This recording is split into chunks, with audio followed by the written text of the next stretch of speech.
Bonsoir à tous, c'est Raphaël Koulam. Bezrat Hashem, avant de commencer le cours, j'aimerais le dédicacer pour Cyril, Chaim, Yaakov, Ben Elisheva, Elisabeth.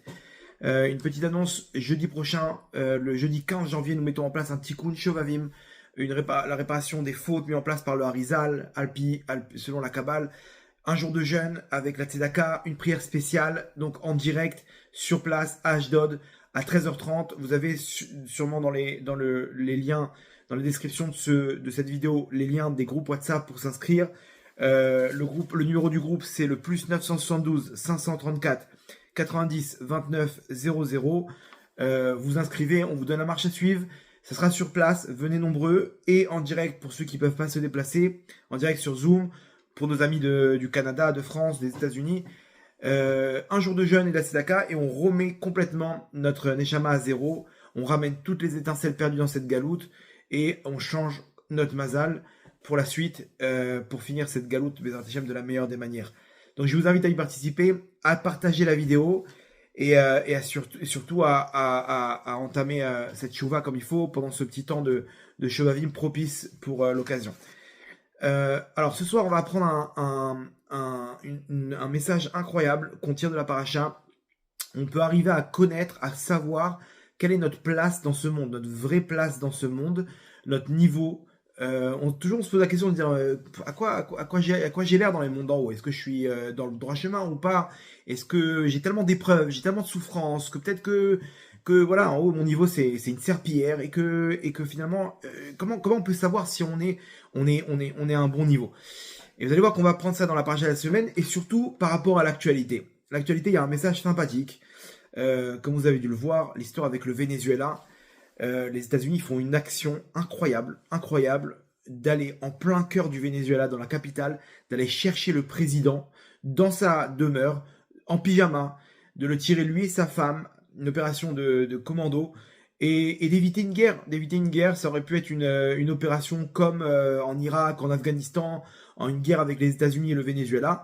Et puis, bon, ils ont réussi à attraper la tête du serpent et de le sortir de là-bas, de le juger et de prendre en main tout ce que les États-Unis ont besoin par rapport au Venezuela. Alors, au début, officiellement, c'est par rapport aux produits illicites, les drogues que le Venezuela y vend là-bas aux États-Unis, et surtout le pétrole. Les clients numéro 1 du pétrole du Venezuela, c'est les Chinois. Il y a des intérêts derrière, etc. Bien entendu, vous comprenez que ça sert aussi les intérêts d'Israël, et vous allez comprendre pourquoi.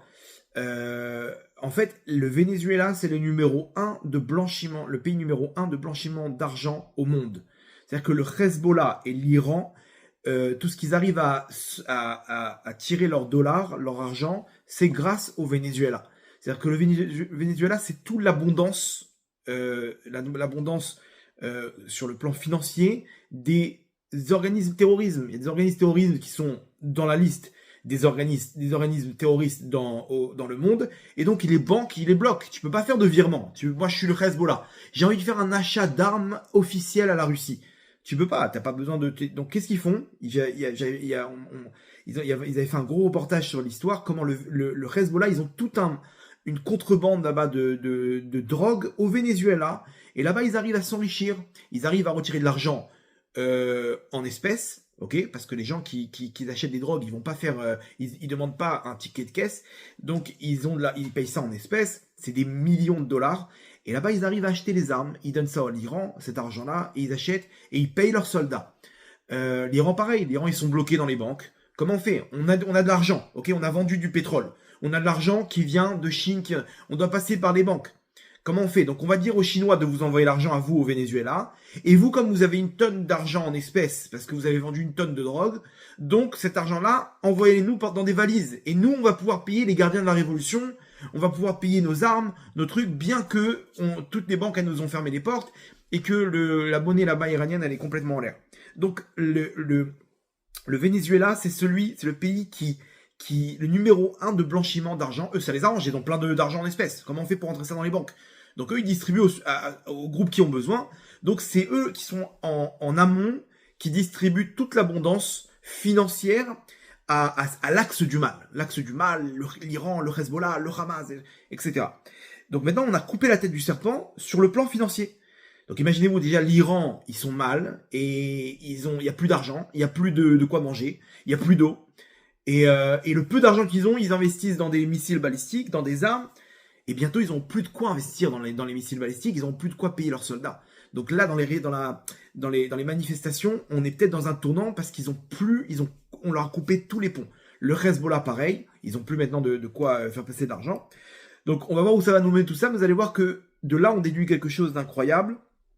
Par rapport à la paracha de la semaine. Par rapport à la paracha de la semaine, on a un message incroyable qui nous montre comment tirer nous-mêmes l'abondance, mais cette fois-ci dans le bon côté, dans l'axe du bien, dans l'akdusha. On peut se rapprocher de notre source et là-bas retirer, faire descendre toute l'abondance, tout le shefa spirituel et matériel qu'on a besoin pour remplir notre mission sur Terre. Vous allez voir, c'est un message assez surprenant et intéressant.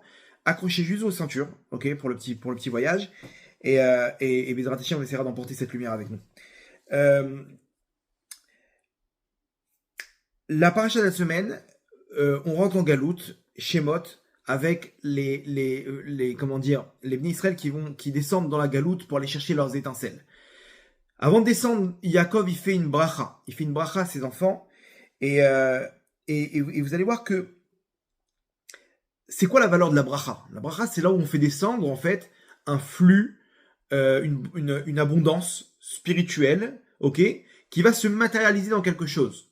C'est ce qu'on appelle la bracha, ok. La bracha, elle fait descendre une lumière qui est dans un point X à un point Y, qui est cette personne-là, ok. On va, en fait, le principe, il est très simple.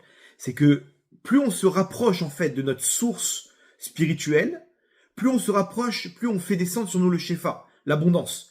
Si on est loin, on a besoin d'une bracha. La bracha, elle vient lorsqu'on se trouve à une distance donnée, donc on a besoin d'une bracha pour nous faire descendre ça sur nous, cette bracha, cette abondance. Alors, si on se rapproche, ok, donc d'ailleurs, il y a plusieurs niveaux qui vont nous indiquer à quelle distance on est de notre source spirituelle et donc de l'abondance. Par rapport à cette indication, on va pouvoir comprendre quel est notre niveau. Vous allez voir de quoi il s'agit. Alors bien entendu, il y en a qui reçoivent leur abondance des forces du mal, du Venezuela. Ok, ces gens qui ne font ni Torah ni mitzvot, et pourtant ils sont bien, ils ont une maison, ils ont un bon poste. A priori, on se dit bon, bah ils sont bien ceux-là, ils ont ce qu'il faut. Non, ils reçoivent pas l'argent de la Gdusha, ils reçoivent ça de l'autre côté. Nous, on parle de quelqu'un qui est dans un minimum dans le bon rail, sur la bonne route, et qui essaie d'avancer, il veut savoir un peu c'est quoi son niveau. Ok. Maintenant, plus on va être proche, plus on va avoir de l'abondance. Ok, vous êtes d'accord avec moi que plus on va se rapprocher de notre source spirituelle, plus on va avoir de l'abondance. Maintenant, la bracha qu'ils ont reçue les 12 tribus, ok, on voit ça à la fin de la Torah dans Vezot HaBeracha. Vezot HaBeracha, on donne une bracha. Moshe Rabbeinu, il bénit les 12 tribus, les Bnei Israël, par tribu, chacun selon sa tribu, Reuven, Shimon, Lévi, etc. Là-bas, on dit Vezot HaBeracha, c'est ça la bracha. Alors, c'est quoi la bracha? Donc, on va s'attendre quoi? Qui va donner une abondance spirituelle. Yehuda, tu vas recevoir comme ça et comme si. Et qu'est-ce qu'on voit? On voit que aucun rapport. On voit que là-bas, il donne un lieu géographique, une place, un endroit où vont résider les tribus.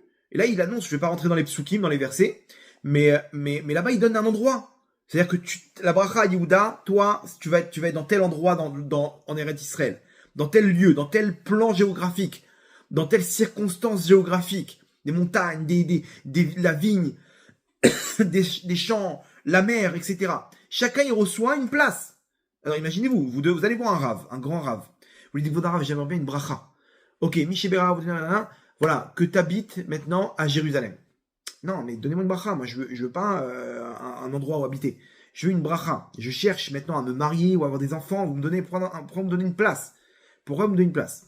De là, qu'est-ce qu'on déduit, Rabotai? On déduit que la vraie bracha d'une personne, c'est sa place sur terre. C'est sa mission sur terre. Le Messilat Yesharim, il commence son livre en disant qu'un homme, il doit comprendre et savoir ma chovato beolamo. Quelle est sa mission, sa chova, ses obligations dans son monde. Dans son monde. C'est-à-dire qu'on nous donne une place là. Pour que tu puisses recevoir la bracha, il faut que tu sois à ta place. Quand tu es à ta place, alors à ce moment-là, tu reçois toute la bracha. Ta place, elle est dans les plans, c'est-à-dire que tu dois être connecté à un endroit spirituel et un endroit matériel en bas, ok, où je vais faire des efforts qui vont être ma mission sur Terre. Quelle est ma place sur Terre? C'est comment je peux savoir quelle est ma place sur Terre quand je suis dans ma mission. Chacun il a sa mission, ok. Celui qui remplit sa mission sur Terre, il a tous les éléments pour réussir. On lui donne une femme, des enfants, la parnassa, etc. Donc si on veut savoir quel est notre niveau, regardons si on est proche du shefa, de l'abondance, si tout se passe bien, on reçoit ce qu'il faut, etc. C'est qu'on est dans le droit chemin. Quand on est dans le droit chemin, ça veut dire qu'on a notre place. On est proche de ce qu'Hachem il attend de nous dans les mondes supérieurs. Hachem il a une image de nous, il a des attentes, et nous en bas, on s'éparpille, on fait un peu ce qu'on veut, etc. Donc ça veut dire qu'on est très loin de ce qu'Hachem il attend de nous à un moment donné. Et plus on va s'améliorer, plus on va faire tchouva, plus on va se rapprocher d'Hachem, on va comprendre quel est mon chova dans ce monde, mes obligations. Une femme, elle comprend, moi, c'est la tsniout. Moi, c'est le respect de mon mari. Un homme, il comprend, moi, c'est la gdusha. Moi, c'est l'étude de la Torah. Moi, c'est la tfila. Chacun, il a son point faible et son point fort.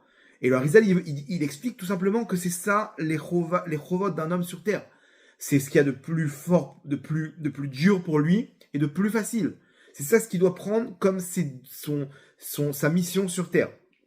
Et plus on le fait, alors au début ça va être un peu dur, ok, mais après on se rapproche de notre source dans les mondes d'en haut, et à ce moment-là on est proche du Shefa. Donc plus on reçoit l'abondance, plus on est dans la bracha, et plus on est à notre place, ok, parce que la bracha, c'est être à sa place, d'accord? Vous avez compris pourquoi? Parce que plus je me rapproche de ce qu'Hachem il attend de moi en haut, plus j'ai pas besoin d'une bracha en fait. La bracha elle m'amène, quand je suis loin, elle m'amène cette abondance spirituelle chez moi. Mais je peux très bien l'atteindre en montant de niveau en niveau, en atteignant ma vraie place sur Terre. D'accord? Donc c'est quoi ma vraie place sur Terre? C'est ma mission. Lorsque je suis dans ma mission, généralement j'ai tout ce qu'il faut pour m'aider à réussir ma mission. Hachem va me mettre le copilote qu'il faut. Il va me donner mon zivoug. Cette femme qui va m'aider à me rapprocher d'Hachem. Il va me donner des enfants qui vont m'aider aussi à déployer telle et telle force chez moi. Ok, l'amour, la compassion, la patience, de calmer ma colère, etc. Et je vais rencontrer des gens, des rabbinim, des trucs qui vont me donner à avancer. J'aurai tout ce qu'il faut, le frigo plein, un toit, etc. La communauté qu'il faut pour avancer. Quand tout va bien, c'est qu'on est à notre place. Maintenant, d'un autre côté, il y a des épreuves. Il y a des épreuves, et vous allez voir qu'il y a un deuxième phénomène dans cette histoire. Ok, il y a un deuxième phénomène dans la bracha qu'il faut qu'on comprenne, et ça, c'est dans la paracha de Vayechi. Dans la paracha Vayechi, on voit un phénomène incroyable. Alors ça, je ramène ça, je me suis inspiré d'un chidouche de Rav Shmuel Polak, ok, et il ramène là-bas un petit point que j'ai habillé par rapport au cours. Plus c'est dur, en fait, on a dit que tout devrait bien rouler, d'accord, mais d'abord, il y a une difficulté pour atteindre cette place. Il y a une difficulté, il y a des épreuves. Il y a des épreuves, et ces épreuves-là, ils vont me donner une indication sur ma place sur Terre. Plus la difficulté est grande, plus le niveau que j'atteins, il est élevé. Donc on peut tous raconter maintenant, chacun, quel est notre sac d'épreuves. Alors vous voulez savoir, regardez le sac le plus gros, c'est le niveau le plus élevé. Bien entendu, il y a une réparation des fautes, etc. Machin. On parle de quelqu'un qui est après tout, il est plus dans les fautes. On parle pas de quelqu'un qui faute et qui s'étonne pourquoi il a des épreuves. Bah, c'est normal. Là, on veut te faire un petit appel de phare. On parle de quelqu'un qui, ça y est, il est derrière tout ça. Il a fait tchouva et il comprend pas. Il dit, j'arrive pas à avancer. J'ai l'impression d'avancer dans un sable mouvant, avec un sac à dos, avec des pierres et des poids, et enchaîné, et menotté. Des fois, on a l'impression Eh ben, sachez que non, au contraire. Plus on nous donne du poids, plus notre niveau est élevé. Vous pouvez voir ça de chez vos enfants, par exemple. Ok. Moi, par exemple, le Shabbat, avant Shabbat, on donne des petites instructions aux enfants pour nous aider, etc. avec ma femme. Et ben, bien sûr, on a une petite fille, elle a 5 ans. Elle, on lui dit, tu vas juste ramasser les jouets dans le salon. Les jouets, le salon, machin, etc. Les autres, l'autre, il change les poubelles, l'autre, il étend le linge, l'autre, il machin. Ils ont une liste de 3-4 choses. Et elle, on lui donne un petit truc. Alors, vous comprenez bien que si elle n'a pas beaucoup de missions, sa mission, elle est toute petite, c'est qu'elle a pas grand chose à faire, c'est qu'elle est petite. Maintenant, celui qui a un peu plus d'épaule, il peut faire des choses un peu plus compliquées dans la maison. Ok? Pareil dans ce monde. Dans ce monde, on a le même principe. Quelqu'un qui a des grandes épaules, qui a une grande neshama, qui a une portée incroyable dans le monde. Ok? Il y a ce qu'on appelle des neshamot klaliot, générales, qui peuvent influencer pas que sur elles-mêmes, pas que sur leur famille, mais sur des centaines, voire des milliers d'autres Neshamot. Ces Neshamot-là, on va leur donner un autre poids. Ça montre, qu'est-ce que ça montre par là? Ça montre qu'elles font partie des aînés. Parmi toutes les Neshamot, elles font partie de celles qui ont le plus de poids. Alors regardez comme c'est fort. On voit ça dans la paracha de la semaine. Combiné avec les brachot de Yaakov et les brachot de Moshe Rabbeinu, vous allez voir que celui qui a reçu la part la plus meshubach, c'est-à-dire la plus avec le plus de valeur, et ben finalement c'est ceux qui sont en bas de la liste dans les Jvatim. On a par exemple Shimon et Reuven, vous voyez qu'ils prennent une des remontrances par Yaakov, alors que c'est les premiers, c'est les aînés, Reuven et Shimon, c'est les aînés. Il commence Yaakov, juste avant de quitter ce monde, il leur envoie 2 boulets de canon. Attends, mais qu'est-ce que il devrait y avoir un respect un peu plus important pour les aînés. Pas du tout, il n'y a pas de cadeau. Et regardez comme c'est fort. On parle maintenant, on est en bas de la liste, il y a une échelle dans les enfants de Yaakov. On a les fils de Rachel et Léa, et on a les fils des servantes. Les fils des servantes, ils ont un niveau en dessous des vraies femmes de Yaakov qui sont Rachel et Léa. Donc regardez, Asher, lui, reçoit quoi comme héritage? Il reçoit une part, Shmena Lachmo, Veu iten ma'adane melech. Son pain, il est abondant. Et lui, il va donner les délices du roi. Imaginez-vous la part qu'il reçoit. On nous a résumé que lui, il va avoir une terre avec des champs, avec des vignes, avec des... Laisse tomber, lui, il a reçu le jackpot, Asher. Asher, il fait partie des servantes. Naphtali, pareil, Ayala Shlucha. Malé Birkot Hashem, Yam, Vedarom, lui reçoit là-bas plein de brachot d'Hachem, de bénédictions. Il reçoit la mer, le sud, machin. Gad, Baruch, Machiv, Gad, il reçoit un terrain énorme. Gad, il a le terrain la part la plus grande. Dan, il reçoit 2 héritages. Shtenachalot, il reçoit.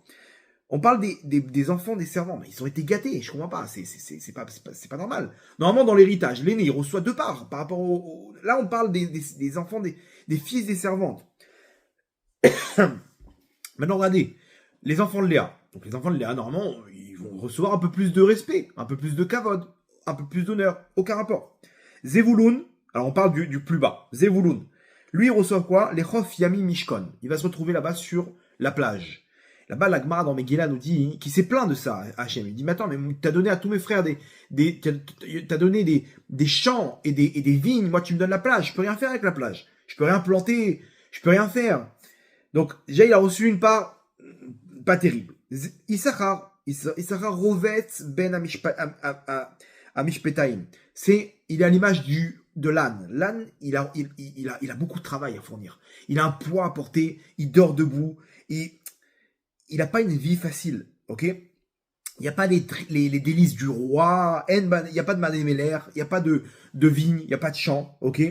Les deux là, Zevulun et Issachar, ils ont besoin de transpirer. Ça vient pas à eux, il faut qu'ils se battent. Ok? On monte maintenant, on monte de niveau. On a Yehuda. Alors Yehuda, c'est vrai qu'il a reçu du vin, ok? Mais lui, sa part, elle est Eretz Hanegev, elle est proche de Eretz Hanegev. Eretz Hanegev, il faut savoir que là, c'est là-bas où se trouvent les Pelishtim. Et c'est là-bas où se trouve Amalek. C'est-à-dire que Yehuda, il est tout le temps face à ces écorces, ces clipotes de Pelishtim et de Amalek. Il est tout le temps là-bas. Il n'a pas la vie simple, Yehuda. Il a reçu une part qui est face aux pires ennemis d'Israël. Alors maintenant, on monte encore. On a les 3 premiers. Reuven, Shimon, Lévi. Et là, ils reçoivent dans la tête. Alors regardez comment c'est fort. Lévi, il n'a pas de part. Ok, alors là on a conclu, on a fini avec lui directement. C'est pas qu'il a une mauvaise part, lui il reçoit rien. Ok, Shimon, il reçoit quoi? Achalkam beyakov vafitzem beIsraël.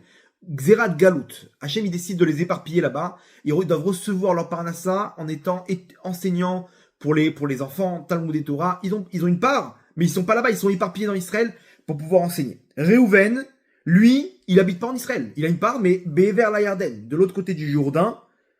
Et lui, c'est lui qui est face à tous les ennemis d'Israël. Il a découvert, lui. C'est-à-dire, c'est lui qui en premier qui se tape dans l'histoire.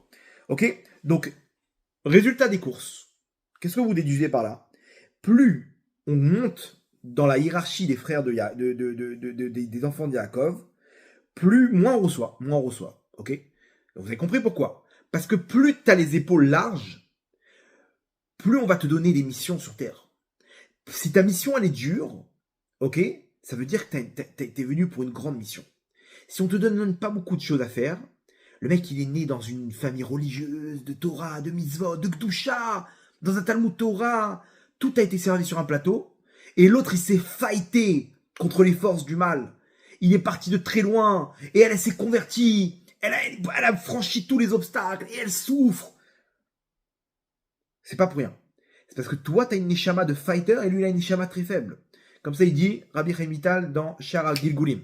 Il dit que des neshamot qui sont faibles, Hachem les fait grandir dans la Kedusha, parce qu'il veut pas les mettre en contact avec les forces du mal, ils vont se faire manger. Ils sont petits, ils sont faibles. Par contre, il y a des neshamot, c'est des guerriers. C'est des warriors. Eux, ils ont peur de rien. Eux, tu les mets là-bas au fin fond de les trucs, ils vont aller chercher les étincelles, c'est des shimshon. Et ils vont se battre avec les pélichtim, avec les machins et les trucs. Et ils vont faire tchouva, ils vont faire des tikkunim, mais ils vont... Et le mec, il est là, il est revenu. Il est au même niveau, lui aussi, il étudie la Torah maintenant. Lui aussi, il fait Shabbat. Elle aussi, elle est tsanoua, tac, de la tête aux pieds, elle est là, avec son mari, elle a des enfants de sadikim. Mais c'était la fiesta, elle était à Ibiza, avec ses copines, et là-bas, et les trucs. Elle a fait tchouva, elle s'est battue. Donc, quelle est la neshama la plus élevée? Forcément, celle qui a reçu le plus de poids. Hachem, regarde où il m'a envoyé. Regarde ce qu'il a fait de moi, regarde la mission qu'il m'a donnée. Plus ta mission, elle est élevée, plus ta responsabilité, elle est grande, et plus ton niveau, il est élevé. Ok? C'est très simple. Donc, si vous avez fait tchouva, si vous êtes rapproché d'Hachem, et vous sentez que on n'arrive pas à avancer, vous sentez que ça ralentit, je suis toujours coincé dans mes épreuves, ok? Et d'à côté, vous voyez quelqu'un qui n'a pas fait tchouva. Combien de fois on m'a dit, mais attends, mais je comprends pas, j'ai tous mes potes, ils sont en train de faire la fête, l'autre il trompe sa femme, l'autre il est comme ça, l'autre il est comme ci, l'autre il fait du vol, l'autre il est comme ça, et l'autre il...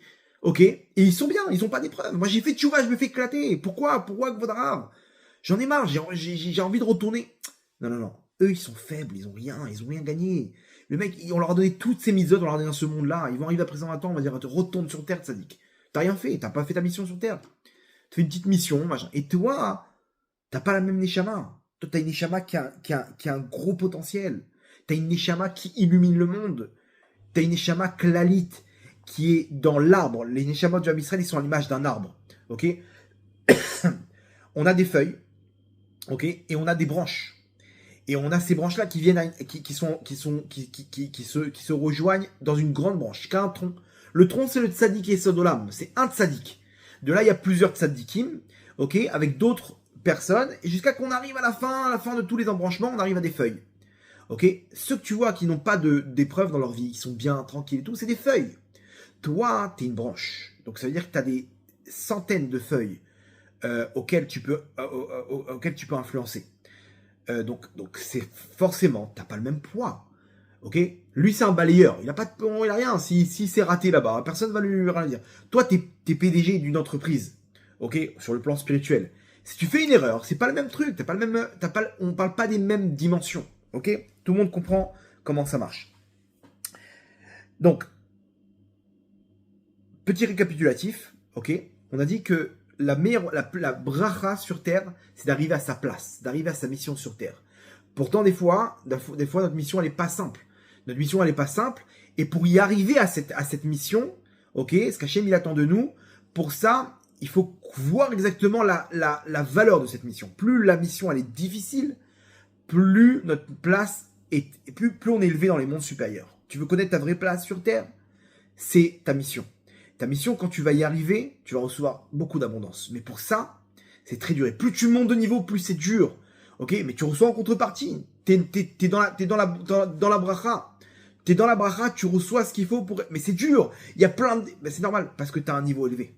Si tu te bats et que c'est pas simple, c'est que t'es à un niveau élevé dans ta vie. Donc, ça nous aide à... Ça nous donne des forces. Ça nous donne des forces pour continuer à se battre. Très bien. Celui parmi tous les frères qui a eu le parcours le plus dur, ok, vous êtes d'accord avec moi, que c'est Yosef Hatzadik. Yosef Hatzadik, lui, il est parti en Égypte, ok, et c'est pas pour rien, parce que lui, c'est Tzadik et Sodolam. Lui, il est monté en amont, et lui, il est dans le tronc d'arbre, Yosef Hatzadik. C'est ce qu'on appelle Tzadik Yesod Olam, c'est le Tzadik sur lequel se repose le monde. Ok, donc c'est simple, donc c'est pas simple.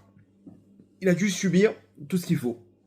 Donc quand maintenant on voit tous les frères et on voit les épreuves de Yosef, eh ben sachez que c'est lui qui est au-dessus de tous ses frères. Et tout le monde connaît l'histoire, c'est lui qui a dirigé le monde après. Pourquoi c'est lui qui a dirigé le monde? Parce que c'est lui qui a réussi sa mission. C'était très dur. Il a réussi. Donc forcément, c'est lui qui détient tous les pouvoirs. Et Paro, il a compris ça. Paro, il a compris que lui, c'est lui qui peut nous aider à... Ok, on a compris qu'il y a un décret. Il y a un décret et on a compris que maintenant, il y a 7 années d'abondance et 7 années de famine. On a compris qu'il faut pas... Mais là, quand il parle, ce Yosef, Paro, il a compris, lui, il comprend ce qui se passe dans les mondes d'en haut. Il est là-bas, Yosef. Donc s'il est là-bas, il peut nous aider à l'instant T, en temps réel, à gérer c'est pas des instructions comme ça. C'est pas si facile que ça. C'est jour après jour, il faut savoir comment gérer tout ça. Et lui, il est là-bas. Donc Paro, il a compris, il y a qui mieux que lui? Nous, on n'est pas là-bas. Il est au-dessus de nous. Il est au-dessus de nous. Donc, qui mieux que lui pour diriger tout ça? Et même les sorciers qui avaient des niveaux spirituels dans les forces du mal, ils ont compris, non, lui, il est bien au-dessus de nous. Il n'y a rien à dire. On est tous d'accord. Effectivement, il a mis le monde en short, Yosef. Non seulement il a neutralisé le décret de famine, mais en plus, il a amené tout l'argent chez lui. C'est-à-dire qu'il aurait pu avoir la famine, et eux, ils auraient été sauvés de la famine. Yosef, il a fait une double opération ici. Il a sauvé l'Égypte de la famille quand tout le monde tous les pays sont tombés, mais il a été intelligent de mettre de côté pour pouvoir revendre. C'est-à-dire que c'est pas qu'ils ont perdu leur bétail. Tout est arrivé dans les poches de Yosef. Donc il a fait une double opération. Et l'Égypte a été sauvée. Et en plus, l'Égypte est devenue la première puissance mondiale grâce à ce qu'il a fait Yosef. Par où il a compris, il a dit, lui, il est là-bas. Donc c'est vrai que Yosef, il s'est battu. Plus que tous. Mais c'est lui qui est arrivé tout en haut. Et c'est lui qui dirige ses frères. C'est lui qui leur donne à manger. Ou à Chalit. C'est lui le dirigeant du monde entier. Qui ça? Yosef Hatzadik. Pourquoi? Parce qu'il s'est battu. Alors maintenant, sur le coup, je vous aurais dit, maintenant vous avez le message. Vous avez entre les mains. Je vous aurais dit, alors devinez c'est qui a le plus gros, le plus haut niveau parmi les frères.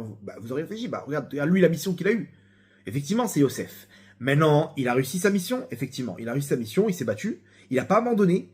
Et il a été inscrit directement. Il atteint sa place. Les attentes qu'Hachem attendait de lui, sa place spirituelle. Et donc, il est directement dans la bracha. Il n'a pas besoin de recevoir une bracha. Il est là-bas. Et Paro, il a très bien compris. L'Égypte, ils ont très bien compris qui est Yosef. Il est le plus proche de la bracha. D'accord. Il est le plus proche de la bracha. Donc, il gère le truc. Il distribue. Effectivement, il arrive à sa place, il a réussi sa mission sur Terre. Très bien. Est-ce que vous pensez qu'il y a au-dessus de Yosef dans tout ça? Donc lui, c'est bon, il atteint, il y a la bracha, elle est là, hein, ok? Lui, il est là, il a atteint le plus haut niveau, c'est Tzadik et Sadolam. A priori, dans l'échelle, il y a pas d'autre niveau. Ok?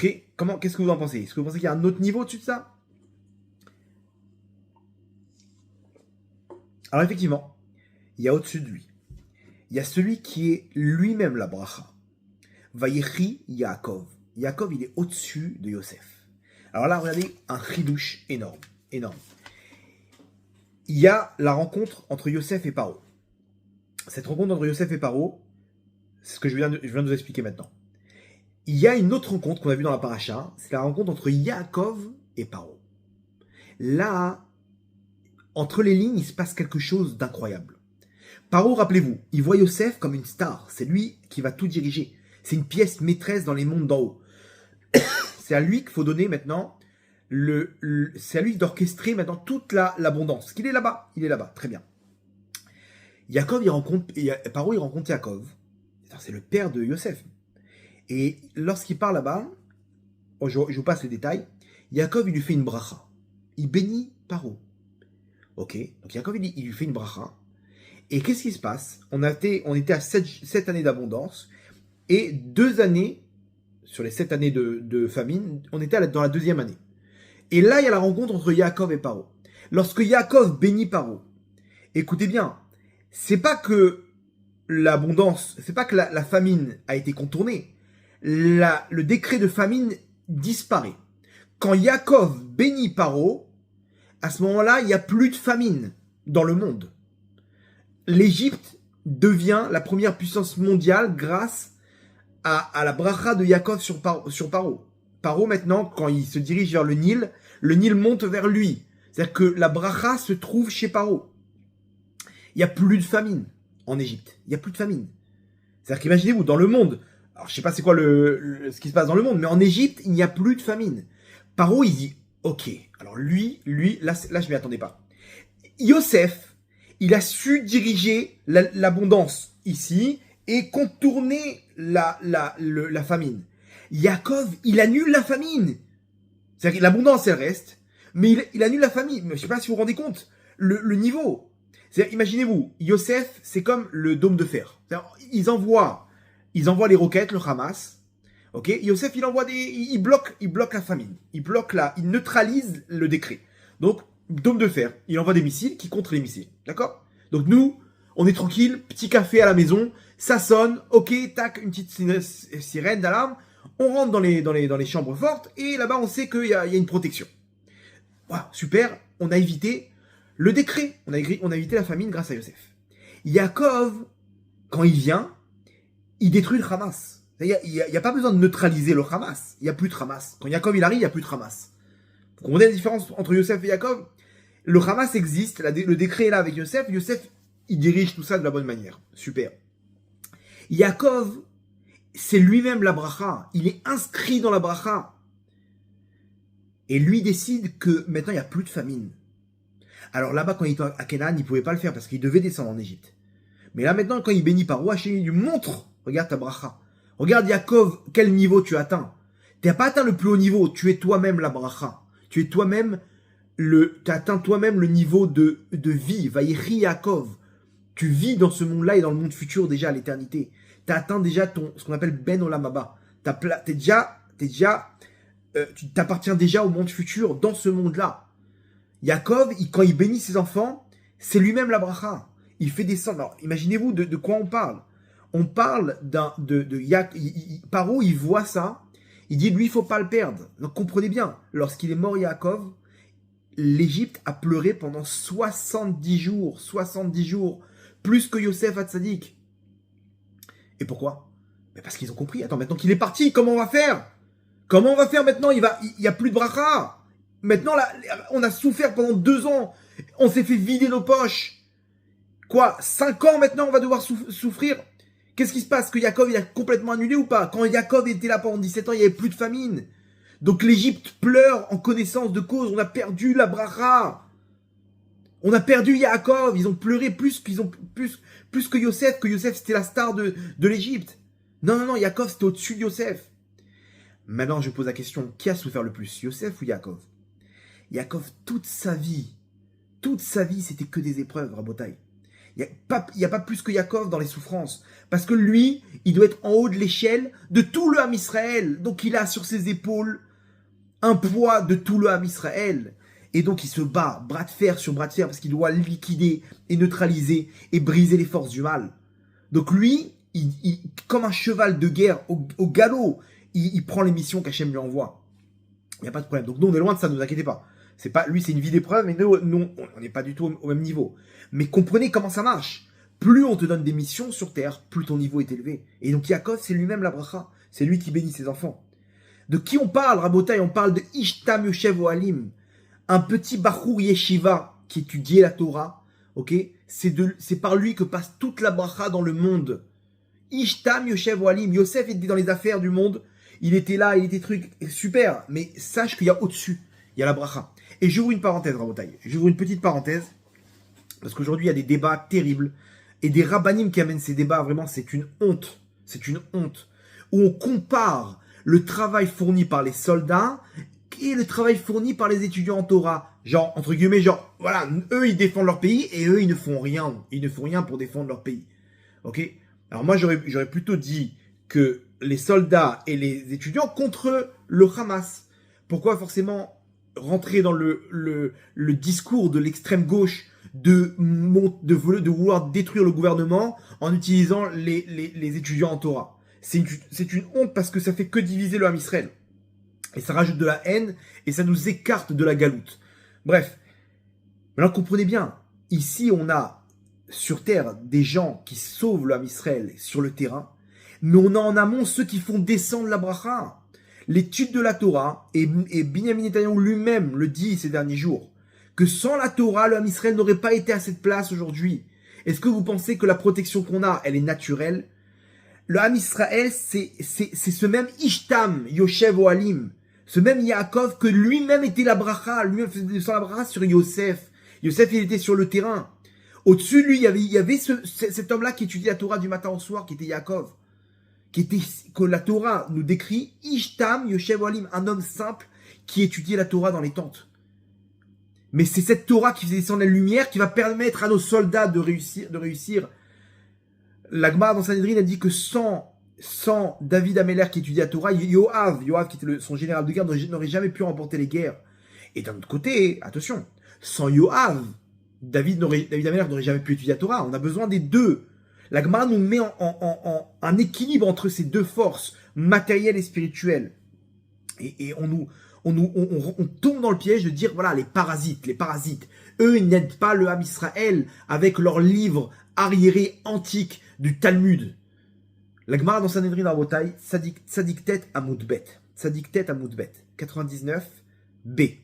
Là-bas, elle pose la question, la Gemara, Maï Apikoros, c'est quoi un renégat? Un Apikoros, c'est quelqu'un qui ne croit pas en la Torah et qui n'a pas de part au monde futur. La Gemara, elle répond, elle dit, ceux qui disent, à quoi ils nous servent les étudiants en Torah?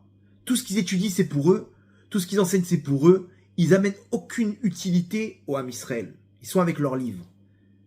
Rashi, là-bas, il explique pourquoi. Il dit parce qu'ils ne savent pas que c'est eux qui tiennent le monde grâce à leur étude de Torah. C'est-à-dire quoi? C'est-à-dire que quand quelqu'un, il dit que ses étudiants en Torah, c'est des parasites, il fait partie de la catégorie des apikorosim, selon la Torah, qui n'ont aucune part au monde futur. Vous entendez ça? C'est-à-dire que quand quelqu'un, il tombe dans le piège de dire, ah, les parasites, les étudiants en Torah, il n'a pas part au monde futur, pourquoi?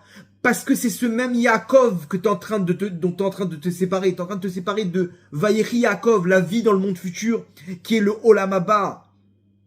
Quand tu te détaches de cette lumière de la Torah, tu te détaches de la bracha absolue sur terre, qui descend par ce tsinor qui s'appelle la Torah. Pas que la Torah qu'on étudie, qu'on lit dans les textes.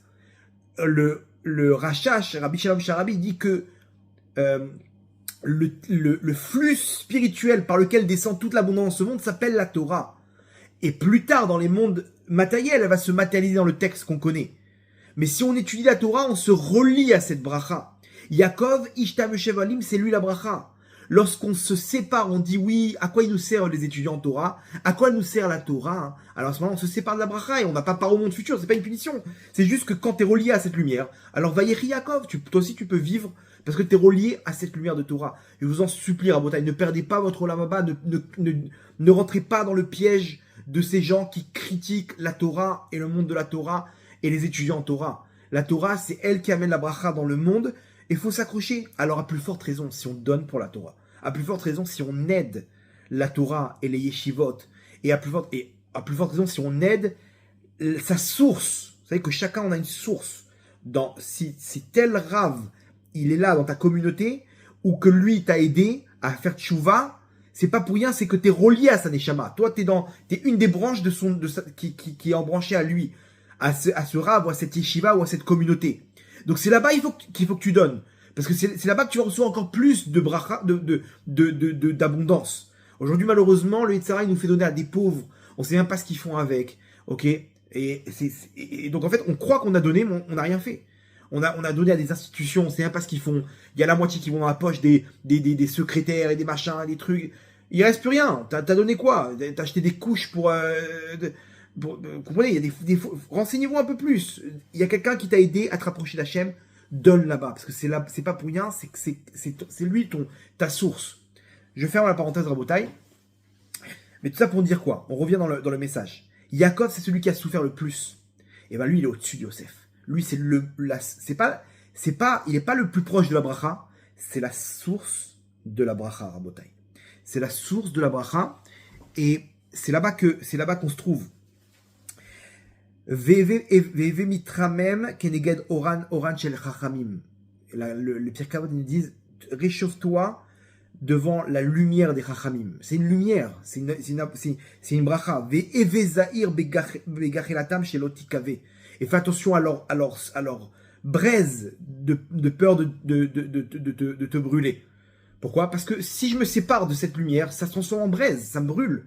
Ok? Ça, c'était Yaakov, Rabotai. Yaakov, il atteint les plus hauts niveaux. Paro, il a compris, il a dit, lui, on peut rien contre lui. D'ailleurs, il n'a pas voulu libérer Yaakov. Yaakov, il a trouvé tout un stratagème. Comment sortir en faisant jurer Yosef. Et Yosef, il a déjà un serment avec Paro, etc. Bref. En tout cas, récapitulatif. Quand on souffre, plus on va recevoir de la lumière. C'est inversement proportionnel.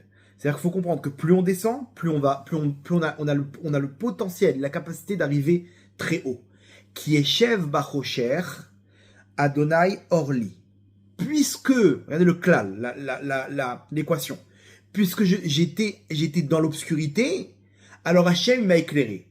C'est-à-dire, si je suis encore plus dans l'obscurité, alors Hachem va encore plus m'éclairer. Vous avez compris l'équation? Si je suis un petit peu dans l'obscurité, faut que je me pose des questions. Quoi, t'as pas d'épreuves.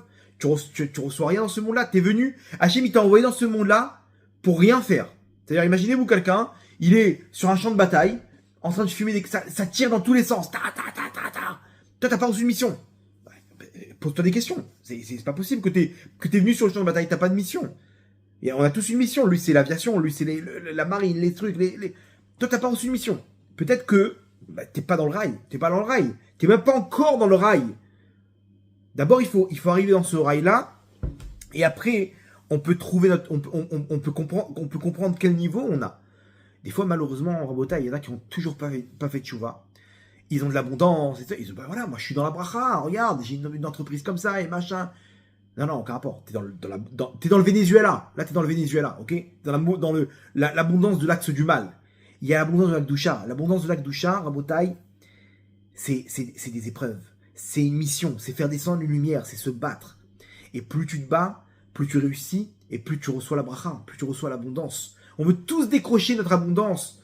Ça peut être une femme, ton zivou, une maison, des enfants de sadikim. Dans ce monde-là, et à plus fortement dans le monde futur. Et ça, pour ça, il faut se battre, Botaï. Plus tu te bats, plus ta valeur, elle est grande. C'est ça ta vraie place sur Terre. C'est comme ça que tu atteins ta place avec ces épreuves, les unes après les autres, que tu arrives à surmonter. Tu montes de grade. Et tu arrives à cette place dans le monde futur. Vayechi Yaakov. Yaakov, quoi? C'est quoi le... Vayechi, il a vécu. C'est bon, on a compris qu'il a vécu. Non, il a vécu et il vit parce qu'il est relié au monde futur. Il a atteint déjà sa place. Il est déjà Ben Olam Haba. Donc, soit ta place, c'est ton chova sur terre. Ta place, c'est ton chova sur terre, c'est ta mission. Et c'est là que tu vas recevoir toute la bracha. Pour y arriver, il faut se battre. Et plus on se bat, plus ça montre quel niveau on a atteint dans cette échelle de valeur. Et à ce moment-là, on arrive à faire descendre le Shefa. À la fin des temps, on va avoir il y a un... Je ne me rappelle plus d'où j'ai entendu ça.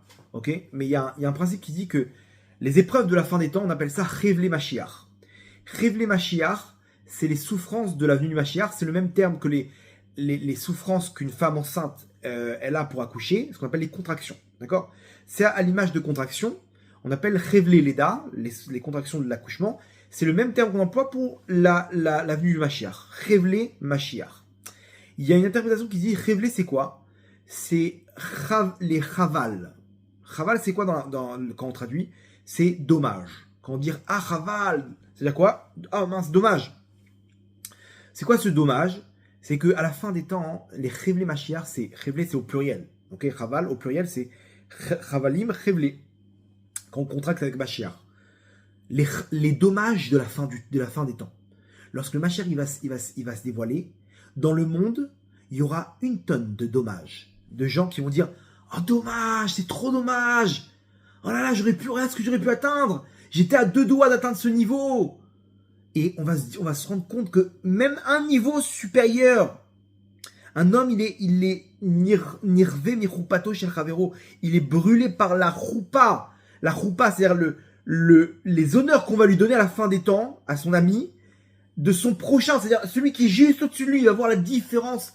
C'est une différence astronomique. Le ciel, comme le ciel et la terre. Mais quoi, il est juste au niveau au-dessus. Si j'avais su, j'aurais mis un petit peu d'effort. Raval, dommage, dommage. Rabotaï, ça c'est rêver ma chère. Rêver ma chère à la fin des temps. On va voir combien, pourquoi je ne me suis pas donné un peu plus.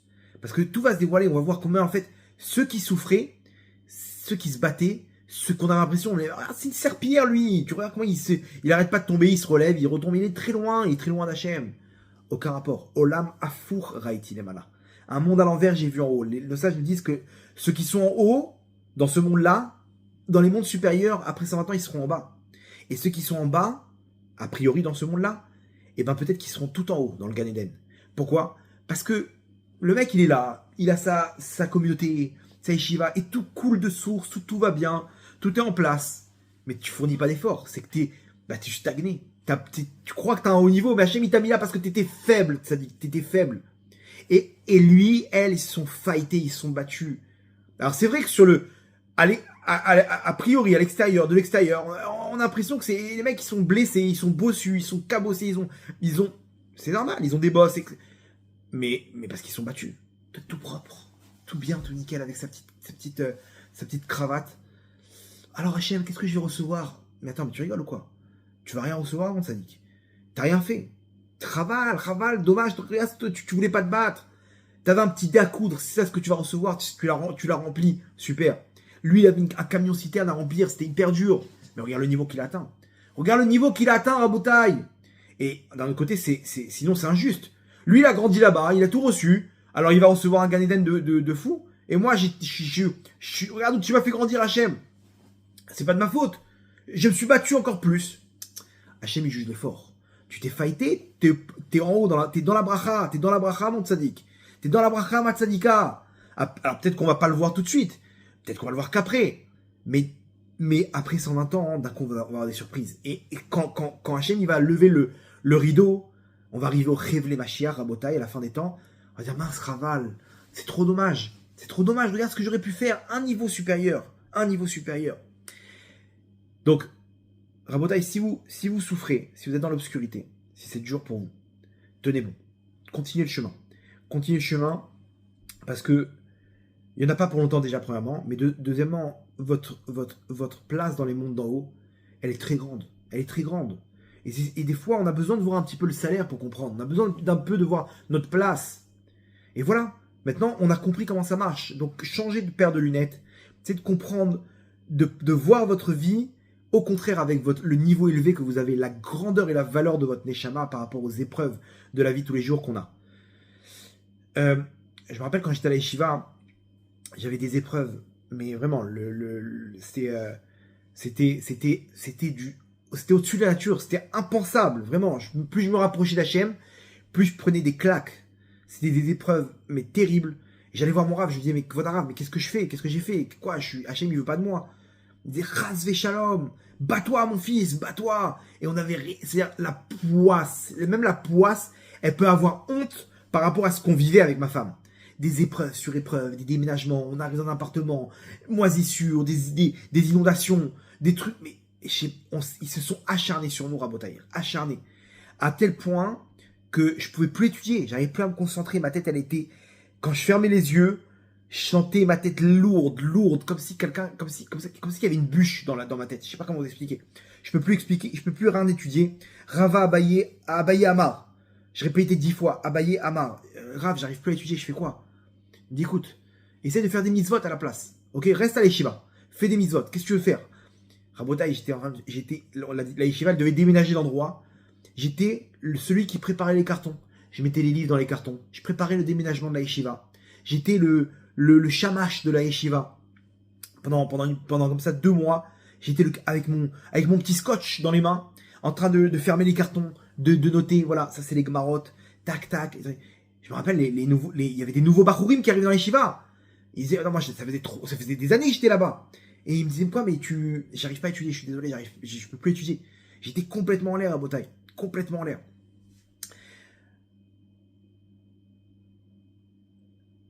Je suis parti voir le Rav Kanievski, à la Vachalom. Je lui dis, et j'ai écrit un petit message là-bas sur une feuille. Je lui ai expliqué ma situation. Je lui ai dit, mais qu'est-ce que je dois faire? Maintenant, comprenez, le Rav Kanievski, lorsqu'il fait une bracha, il dit bois.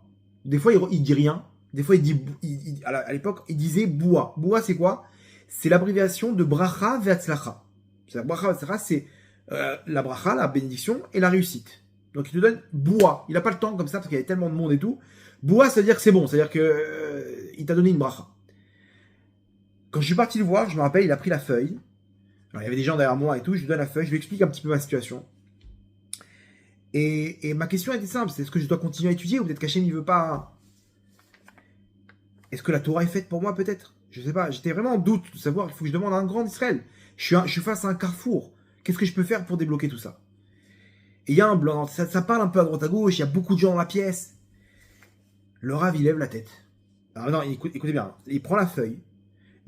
Généralement il prend la feuille et en un instant il dit ou bois ou rien du tout, ou il jette un mot. Ça prend une demi-seconde, d'accord? Moi, il prend la feuille et 1 seconde, 2 secondes, 3 secondes. Comme ça pendant une demi-minute. Jusqu'à qu'il y a un blanc dans la salle, parce que les gens, ils disent, pourquoi le Rav, il bouge pas? Et là, d'un coup, le Rav, il lève les yeux vers moi, il me regarde, et il me crie, Bracha ve'atzlacha! Tout le monde a crié Amen! Genre, c'était le choc. Et le mec, à la fin, il m'a sorti, il m'a dit, écoute bien, ça fait des jours et des jours, je crois que t'as pas reçu une bracha comme ça. Je sais pas ce que t'as demandé, mais sache que le Rav, il t'a nettoyé ta neshama. Là, s'il y avait sur toi des très très grosses épreuves, je peux te dire que ta vie, elle va être un peu plus facile. Alors, sur le coup, ma vie, elle était pas plus facile que ça, ok? On a continué, on s'est fait planter, on devait déménager à côté d'Aïshiva, le mec il nous a planté, on s'est retrouvé à Ashdod, les meubles dans un garde-meubles, dans les trucs. Jusqu'à aujourd'hui on est à Ashdod. On était à Jérusalem, mon rêve de retourner à Jérusalem. Mais on se retrouve à Ashdod et on est rien à faire, rien ne marche. De tous mes copains qui étaient à Yeshiva, donc imaginez-vous, ils ont atteint des niveaux de fou dans l'étude de la Torah. Moi j'étais avec mon petit scotch. Le scotch de carton là-bas, avec le manche là, pour fermer les cartons. Ben, c'est marrant parce qu'aujourd'hui, je me suis retrouvé dans la même yeshiva à faire le tikkun shovavim de tous ces gens-là. C'est-à-dire que ça fait, le Rav, il connaît très bien mon histoire, il sait très bien qu'entre-temps, ce qui s'est passé, etc., que les cadeaux qu'Hachem m'a donnés. Et il me dit, on va faire le tikkun shovavim, je veux que ce soit toi le chazan. Je veux que tu viennes, tu as l'expérience, tu connais, et je veux que tu sois le chazan. Je me retrouve aujourd'hui à Rabotai, avec tous ces rabbanim de ma yeshiva, qui me disaient, entre les mots, genre, bon, peut-être que, voilà, arrête-toi. Et tous ces amis-là qui étaient avec moi, qui sont aujourd'hui, ça fait 10 ans qu'ils étudient la Torah, ils ont augmenté de niveau en niveau, eux aussi. Et là, je me retrouve à Rabotai à leur faire un tikkun shovavim. C'est-à-dire, comprenez, c'est des kavanot du Harizal. C'est un niveau très élevé au niveau des connaissances pour faire un tikkun shovavim. Il y a pas mal de livres à Rabotai. Pas mal de livres à connaître pour pouvoir se lancer dans les kavanot et pouvoir faire ça. Et le Rav, il était là en train de me dire, on s'est assis avec mon Rav, on a étudié ensemble, avant que le jeûne il se termine, une heure on s'est posé et on a discuté, machin, etc. Non.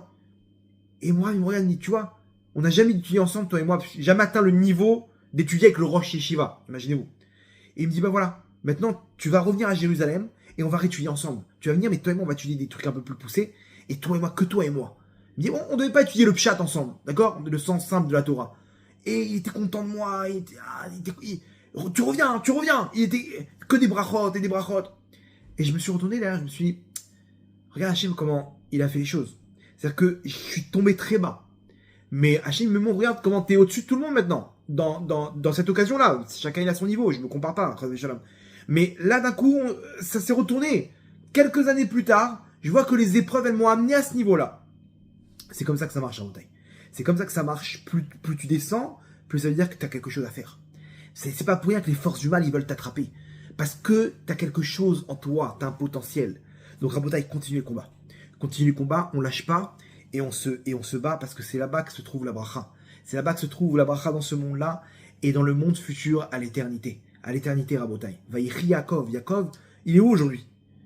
Il est lui-même avec Hachem, il est au-dessus, la place absolue avec Abraham et Yitzhak là-bas dans les mondes supérieurs, à l'éternité. Alors ok, quelques années il a souffert à droite, à gauche, Mais c'est pas la souffrance, Rabotaï, c'est un bras de fer qu'il a pris pour servir Hachem. Et il a réussi ce bras de fer. Donc c'est vrai qu'on souffre, mais à nous maintenant de se renforcer, de prendre ce bras de fer pour repartir de plus belle. Parce que la règle, elle est simple, l'équation, elle est simple. Plus on se bat, plus on reçoit. Plus on nous met de missions sur nos épaules, d'épreuves, etc., plus notre Neshama a de la valeur. Plus notre Neshama est élevé dans les mondes d'en haut. Donc tu veux connaître ta place, ta vraie place dans ce monde-là, et ben regarde ton combat. Ton combat, il est face à la place que tu dois arriver. Lorsque tu arrives à cette place, alors tu es connecté à la bracha, tu reçois la bracha, et tu réussis, et tu t'élèves au-dessus de tous ceux qui se la coulaient douce autour de toi. Tous ceux que tu me disais avant ah, regarde, ils ont pas fait tchouva, et regarde où ils sont. Et moi, je souffre. Tiens bon, mon tzaddik. Tiens bon, ma tzaddika. Les choses, elles vont se retourner. Tout ce que t'as semé, tu vas récolter. À Zorim Bedima, ceux qui ont planté dans les pleurs, Berina Iksoro, avec la joie, ils vont récolter les fruits de leur labeur. C'est comme ça, Otaï, c'est un klal, et ça, on l'apprend dans la page de la semaine. Donc, le message de l'actualité, il est simple. Le Venezuela, c'est toute l'abondance, mais dans les forces du mal. Là-bas, on leur a coupé la tête, ça y est, on veut plus de cette abondance là-bas. Nous, on veut l'abondance de Yaakov. Yaakov, c'est l'abondance suprême, absolue, la bracha ultime. Il bénit Paro, c'est terminé, il n'y a plus de Xéra. Il bénit ses enfants, et chacun, il reçoit sa place. Alors, on voit chacun selon sa valeur. Mais plus tu reçois sur tes épaules, plus ça montre la grandeur de ta Neshama. Donc, tenez bon à Botaï, c'est bientôt la fin. C'est bientôt la fin des temps, on va y arriver. Mais je vous en supplie qu'on fasse pas partie de ces révélés Machiar, de ceux qui vont dire « Ah, c'est trop dommage, je me suis coulé douce dans ce monde-là, j'aurais pu faire encore un tikkun, un petit jour de jeûne, un petit peu de tzedaka, un petit truc, encore un truc, encore une gabroute là-bas dans mes épreuves, j'ai surmonté une épreuve. » C'est bientôt terminé, Rabotaï. Là, on va se dire « Waouh, je suis KO, ça y est, mais j'ai atteint la ligne d'arrivée. » J'ai atteint la ligne d'arrivée, et ça c'est la Géoula qu'on attend avec impatience de Hashem. On va terminer avec une petite histoire.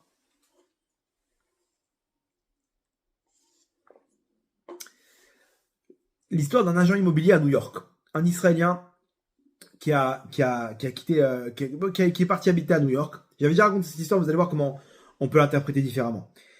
Et il arrive pas à s'en sortir. Il a fait plusieurs affaires au début, etc. Et là maintenant il est dans une période terrible. Il sait pas comment payer. Il fait une affaire, ça lui tous les 3 mois il fait une affaire. Il a monté un groupe maintenant d'investissement, avec chacun il met 20 000, 30 000 $, ils achètent comme ça un bien, ils rénovent le bien, ils le revendent, et comme ça, chacun il prend 5 000 $, 7 000 $, 10 000 $. Comme ça, il a fait un truc, pour un système pour pouvoir... il gagne pas beaucoup, mais il prend une petite commission, ça lui sert à remplir son frigo, ok. Et le problème c'est quoi? Alors, un jour il a fait une vente, et après, ils redistribuent l'argent. Donc là, tout le monde met l'argent dans un compte, il y a un avocat, c'est des trucs. Et après, une fois qu'ils ont fait une plus-value, ils redistribuent, ils retransfèrent l'argent à chacune des personnes. Mais c'est un truc mondial, international, cette histoire. Il va pour rendre l'argent de quelqu'un qui a investi 20 000 $. 20 000 $, non, pardon, 200 000 $, qui se trouve au Maroc. Cette personne-là, il a gagné 17 000 $. Donc, il faut lui renvoyer la somme de 217 000 $. D'accord? Il se renseigne et on lui dit le compte est fermé. C'est-à-dire, le compte, quand il s'inscrit, il a laissé le compte, il est fermé. Il dit vous n'avez pas un contact, un truc, il cherche partout. Et on lui donne le nom de son frère qui a fermé le compte. Bon, il appelle le frère et il essaie de se renseigner. Le frère il lui dit non, il est décédé. Donc on a dû fermer le compte. Ah d'accord, ok. Donc qu'est-ce que tu fais dans ce cas-là? C'est une perte une perte. Il avait de l'argent qui lui revient. Il est plus là. Donc, qu'est-ce qu'on fait de l'argent? C'est une perte. Elle a l'abandon. Je la récupère. Ok, normal. C'est selon la aussi. Il y a de quoi faire. Bon. Non. Attends. Il voit, imaginez aux 217 000 $. D'un coup, t'es refait pour toute l'année, là. Il dit non. 2 secondes. Il lui dit, est-ce que t'as le numéro de sa femme? Il était marié, cet homme-là, oui. Il a une femme, oui. Elle est au Maroc. Tu peux me donner son numéro? Il dit, bien sûr, je te donne son numéro. Ok. Il appelle sa femme. Bonjour madame, j'ai de l'argent pour votre mari. Ouais, elle comprend rien, elle le raccroche au nez. Il essaie de rappeler, impossible. Bon, J'ai été jusqu'au bout, hein. J'ai appelé la femme, elle veut pas, elle vient rien entendre. D'accord, bah, tant pis pour elle. Je suis même pas au courant, je lui ai dit, il y a de l'argent pour vous, elle veut pas. Ah, toute personne normale, elle aurait lâché l'affaire, oui ou non? Non, il rappelle l'oncle, le frère. Il dit, regarde, je t'explique le cas, il y a 210 000 $, faut que tu parles à sa femme, faut qu'elle récupère. Waouh, mais quoi, il avait de l'argent de côté, on savait pas, machin, bon bref. C'est bon, tu peux l'appeler. Il rappelle sa femme, bonjour madame, désolé pour votre mari, j'ai de l'argent pour vous, où est-ce que je peux vous l'envoyer? Voilà, merci beaucoup et tout, ok, elle donne le numéro de compte, il va à la banque, il fait le truc, le transfert, et il vient les 217 000 $. Tout le monde se moque de lui. Mais qu'est-ce que tu fais? Mais qu'est-ce que tu fais? T'avais 217 000 $, mais demande un rave d'abord, mais qu'est-ce que t'as? Il dit non, je m'en fiche. Kiddush Hashem. Cet argent-là, j'ai lu dans un livre que la parnassa, elle vient d'Hachem, ok, à ce qui paraît. Donc, si ça me revient de 217 000 $, je les recevrai. Là, moi, j'ai envie de faire du Kiddush Hashem. Ça revient à lui, je le rends. C'est tout. C'est pas moi, c'est pas mon argent. Moi, j'ai pris ma commission, point. Ok, maintenant, les gens, ils ne comprennent pas, il y a des gens qui comprennent pas ces trucs-là. Donc, ils se moquent de lui, ils rigolent de lui. Ah, au fait, tu veux pas, il y a quelqu'un en Ouganda là. Et lui, il reste zen, il sait qu'il a pris la bonne décision, bien qu'il a un petit regret, et il voit qu'il galère surtout. Chaque jour, il est dans son bureau, et il entend frapper à la porte. Il regarde dans la caméra de surveillance, et il voit les gardes du corps de machin. C'est qui celui-là? Bon, il ouvre le tiroir avec le flingue. Là-bas, il y en a qui sont armés. Et on sait jamais, je sais pas si c'est ce qu'ils veulent. Et il ouvre la porte. Et il voit là-bas rentrer un cheikh saoudien qui rentre avec ses gardes du corps. Il lui t'appelle comme ça et comme ça. Il dit oui. Il dit alors, je dois te parler. Il dit est-ce que c'est toi qui as donné l'argent, les 217 000 $ là-bas à cette femme, la femme de telle personne? Il dit oui. Écoute, cette histoire, elle a fait le tour du monde chez nous. Ok, dans les Émirats. Elle a fait le tour. On a entendu dire, mais quelle est la personne qui va être droite à ce point de rendre l'argent de quelqu'un qui est mort, une femme qui ne veut pas récupérer l'argent? Écoute bien, j'ai mis longtemps à te chercher, ok, pour te trouver. Sache une chose, moi j'ai des biens ici à travers New York. J'ai besoin de quelqu'un, moi je suis pas sur place. J'ai besoin de quelqu'un qui va me gérer mes biens. Et j'ai besoin de quelqu'un de droit, ok, de droit. C'est tout ce que j'ai besoin. Donc, j'ai besoin que tu gères mes biens. Tu seras le PDG de tout ça, tu vends, tu rachètes, et tu prends 10% de commission et des trucs, des machins, des salaires astronomiques. Il s'est retrouvé à la bouche bée. Okay, juste tu acceptes et c'est tout. Maintenant, on parle des fonds d'investissement de milliards de $. Il a accepté. Et il s'est retrouvé avec un salaire incroyable tous les mois et des bonus à n'en plus finir. Et comme ça, pendant quelques années, il s'est enrichi. Rabotaï, c'est exactement pareil pour nous. On est là, en train de souffrir, en train de se battre par rapport à notre place. Lui, sa place, c'était... Il n'y a pas Hachem, il va exactement me donner ce que j'ai besoin. Personne ne me prend ce qui me revient. Personne ne me donne ce qui ne me revient pas. J'aurai exactement ce que j'aurai besoin, ce que j'ai besoin en ce moment pour faire ma mission sur Terre. Je reste à ma place. Il est resté à sa place, Rabotaï. Et le Shefa, il est tombé. Et l'abondance, elle est tombée. Pareil pour nous, Rabotaï. On est là, on souffre. On dit, mais attends, mais regarde, j'ai perdu. J'ai fait tchouva, regarde comment je souffre. Tiens bon, mon sadique. Parce que bientôt, tu vas recevoir le Shefa. Bientôt, tu vas faire tomber les murailles qui te séparent d'Hachem. Et à ce moment-là, tu vas recevoir cette bracha qui t'attend, cette abondance qui t'attend. Et le Ham Israël lui-même, lorsque la muraille qui nous sépare de lui, de cette galoute, elle va tomber, alors à ce moment-là, on va recevoir cette grande abondance de la venue du Mashiach et la Géoula, qu'on attend avec impatience. Amen ve Amen.